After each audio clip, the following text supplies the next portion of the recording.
안녕하십니까. 부동산 경제학의 황현입니다. 자, 오전에 제가 이제 상담을 하다가, 좀 답답한, 상담을 하고 나서요, 좀 생각이 나서, 요런 얘기는 한번 좀 같이 공유를 해봐야겠다. 들려줘 봐야겠다. 좀 그런 생각이 들어서, 갑자기 또 영상을 하나 찍게 되었습니다. 제목은 내 집 한 채가 정말 중요한 이유라는 내용입니다. 많은 분들, 이제 아직 주택이 없으신 분들한테는 어떻게 보면 내 집 마련이 일생일대의 꿈일 수도 있고요. 내 집을 두 채, 세 채 가지고 계시는 분들도 계시죠. 그죠? 그리고 어쨌거나 현 정부에서는 집이 있으면 좀 안 좋은 시선으로 많이들 봅니다. 그게 이제 분단 정부와 국민과의 사이뿐만 아니라 친구들 사이에서도 요즘 많이 그런 것 같아요. 그러니까 직장 생활을 비슷한 시점에 비슷한 연봉으로 같이 시작을 했는데, 어떤 친구는 집을 사서 지금 몇십억대 부자가 된 사람이 있을 거고, 서울시 평균이 10억이니까요. 한 10억 정도 되는 자산을, 부채 포함이겠죠. 어쨌거나 자산을 형성한 친구가 있을 거고, 아직도 한 5, 6억 정도 사는, 5, 6억 정도의 전세에 머물러 있는 친구도 있을 겁니다. 출발을 같았습니다만, 과정은 많이 틀리죠. 그죠? 오늘 상담한 내용은요, 어떤 내용이냐면, 한 대학병원, 의대, 교수님이십니다. 사모님 되시는 분이 오셨고요. 사모님도 음악을 하시는 분이세요. 그런데 이제 저한테 오셔서 하시는 얘기가 지금 강남에 전세 10억에 살고 계시다고 합니다. 그러면서 저한테 진짜 그동안의 삶의 과정을 눈물을 흘리시면서 거의 1시간을 정말 구구절절히 얘기를 해주시고 가셨어요. 우리가 상식적으로 좀 이해가 되지 않을 수도 있을 거예요. 이 영상을 보시는 분들은. 그러니까 그 남편분은 의대 교수님이시고요. 그죠? 이과대학교. 그리고 이제 사모님도 꽤 고액 연봉이십니다. 음악을 하시고 계시고, 지금도 계속해서 이제, 후배 양성이라고 해야지 되나요? 하여튼간 레슨을 하고 계신다고 합니다. 네, 이분이 이제 처음부터 전세를 사셨던 건 아니고요. 이제 도곡 렉슬에 이제 거주를 하셨대요. 도곡 렉슬에 거주를 하시다가 어느 날 이제 도곡 렉스를 미국에 갈 일이 있어서 도곡 렉스를 팔고 이제 미국을 가야겠다라는 생각이 드셨대요. 그러니까 남편분은 기본적으로 부동산에 대해서 이제 이제 관심이 없으신 분입니다. 그러니까 투자에 대해서도 관심이 없고 내 집이 있어야 되는 이유조차도 모르셨던 분이신 것 같아요. 그래서 어쨌거나 미국에 몇 년 동안 가야지 될 일이 있어서 도움렉스를 팔고, 근데 이때 이제 저한테 오늘 상담 오신 어머님이시죠. 어머님이라고 하시기엔 너무 젊은데 하여튼 그 여성분이 잘하셨던 건 뭐냐면 그걸 팔고 바로 개포주공 2단지를 두 채를 매입을 하셨다는 겁니다. 그래서 그 두 채에 대한 계약을 했는데, 계약금을 걸고 나서 이제 남편한테 얘기를 하셨겠죠. 그 의대 교수님한테.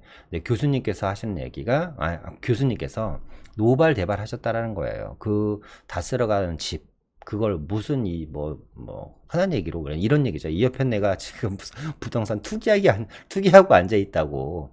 그래서, 야, 남편분이 저는, 그 여성분한테도 제가 그런 얘기를 했는데 대단하신 게 그 계약금을 날리셨대요. 그러니까 계약을 안 하고 그냥 미국에 그대로 갔다 오신 겁니다. 그러니까 미국에 갔다 오셨는데 새로운 세상이 펼쳐진 거죠. 그동안 새로운 세상이 펼쳐진 겁니다.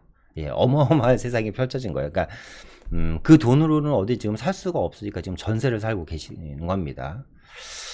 참 이런 이야기를 들으면 좀 가슴이 아픕니다. 왜 내 집 한 채를 꼭 좀 남겨도, 어차피 미국에서 계속 살 게 아니라 한국에 몇 년 있다 들어올 거면 그냥 전세를 주고 가셨어도 됐을 텐데 꼭 그걸 팔았어야지만 했나라는 생각이 들고요.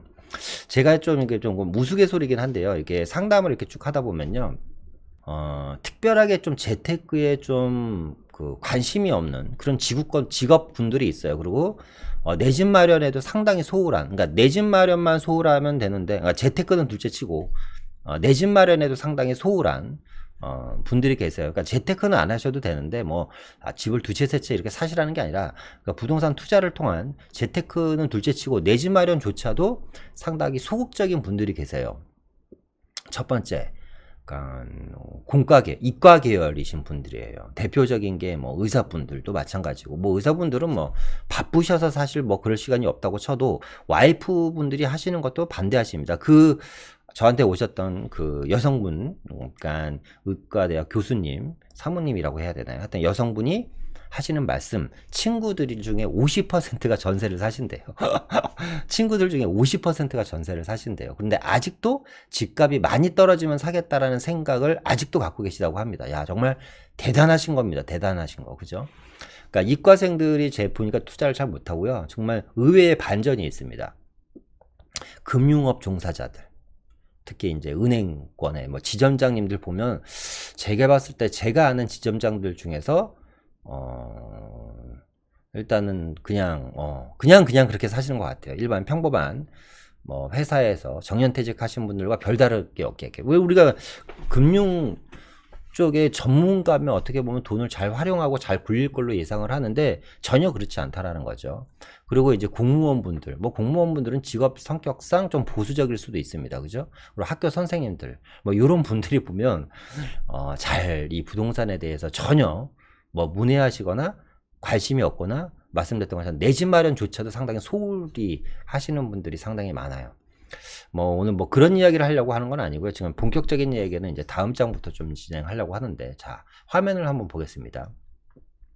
보시는 것처럼 이제 A라는 사람이 있고요. 이제 B라는 사람이 있습니다. 이거 역시 실제 사례입니다. 사실은 A분 사례예요. A분. B에 대한 이야기는 아니고요. A에 대한 이야기입니다. 이분이 이제 역시 이제 얼마 전에 오셔서 지금 전세를 살고 계시는데 내 집 마련 할까 말까에 대한 고민을 상당히 많이 하시고 계시고 아직까지 고민을 하시고 계세요. 그래서 제가 여쭤봤어요. 그때 당시 집을 왜 안 샀냐? 집을 사면 큰일 날 것 같고 뭐 다들 집값 떨어진다 주변에서 말리고 말려서, 그리고 집값이 너무 비싸다라는 이유로 안 사셨다고 얘기를 하시더라고요. 근데 저는 이렇게 생각해요. 지금도 저는 내 집 마련은 반드시 해야 된다고 생각합니다. 물론 과거에 비해서 상당히 많이 올랐지만 내 집 마련을 해야지 되는 가장 큰 이유는요, 주거 안정입니다. 주거 안정. 자, A와 B의 사례를 한번 보겠습니다. A도 자기 자본이 1억이 있었고요. B도 자기 자본이 1억이 있었습니다. 그죠? 근데 이제 B는 뭘 선택했냐면 전세를 선택한 거예요. 그래서 전세자금 대출 2억을 받아서 3억짜리 전세에 거주를 합니다. 이분의 사례입니다. 그죠?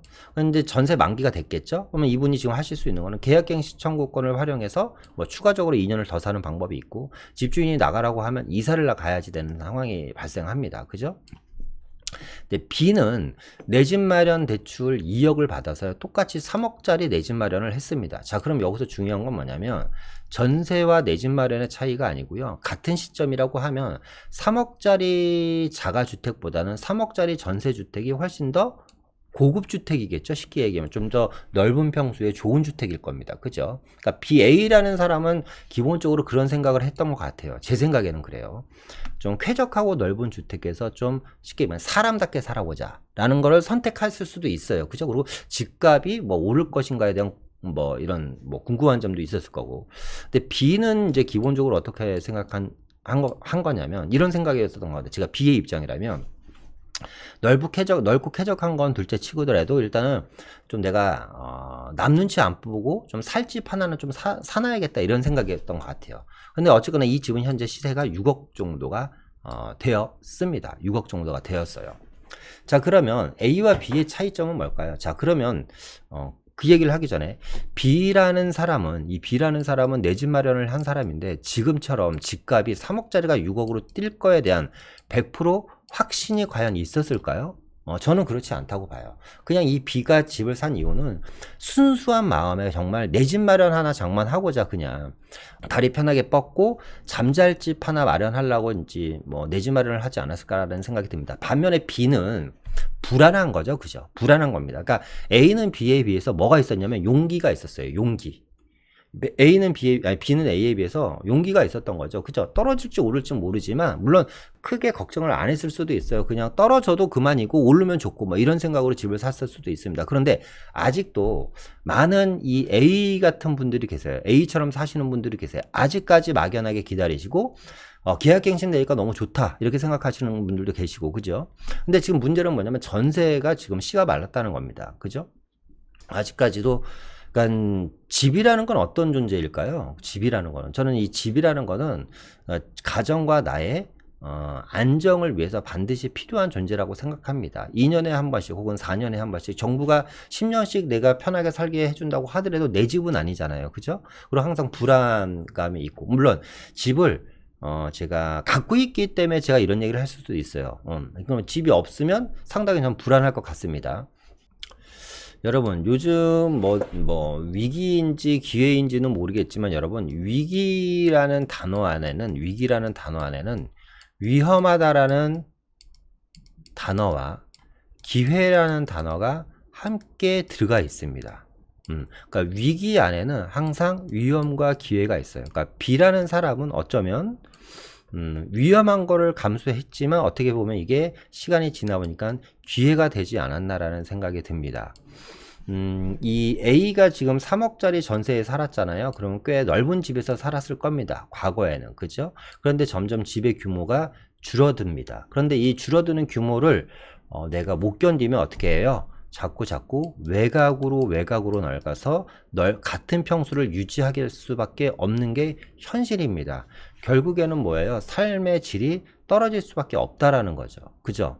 그래서 오늘 상담을 하다 보니까 좀 이렇게 주저리 자꾸 넋두리식의 이야기를 하게 되는데요. 마무리 그냥 간단하게 하고 좀 정리하도록 하겠습니다.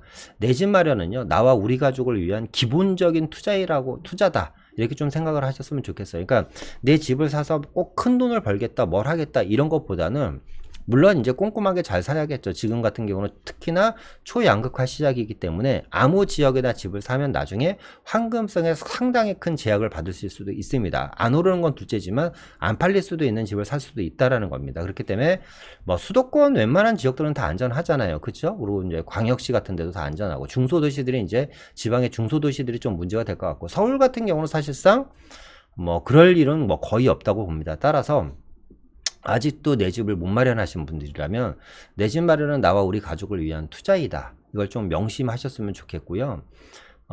가끔 보면 이 뒤로 돌아가서 A가 이제 B를 많이 탓합니다. 그죠? 너 같은 사람 때문에 내가 집을 못 산다. 네가 집을 사서 집값을 다 올려놨기 때문에 내가 못 산다라고 얘기하시는 분들도 계셔요. 그죠? 분명히 있습니다. 그런데 잘 생각해 보십시오. B 때문에 집을 못 산 게 아니면 결국 A 때문에 나 자신 때문에 집을 못 산 겁니다. 앞서 말씀드렸던 것처럼 B는 집값이 3억짜리 집이 6억까지 뛸지 몰랐습니다. 그런데 우연하게 6억이 돼버린 거죠. 그죠? 자, 오늘은 이상 마치도록 하겠습니다. 연말연시 잘 보내시고요. 정부에서 진행하고 있는 지금 5인 이상 집합금지 여러분 충실히 잘 이행하셔서 저도 역시 잘 이행할 겁니다. 하루빨리 이 사태가 빨리 종식이 되었으면 좋겠습니다. 뭐 종식까지는 아니더라도 이 집합금지 명령이라도 좀 빨리 해제가 되었으면 좋겠습니다. 빨리 코로나 사태가 좀 진정이 되길 바라면서요. 이만 마치고요. 여러분들이 눌러주시는 좋아요, 구독은 저에게 큰 힘이 됩니다. 많은 응원의 댓글 부탁드리겠습니다. 이상 마치겠습니다. 감사합니다.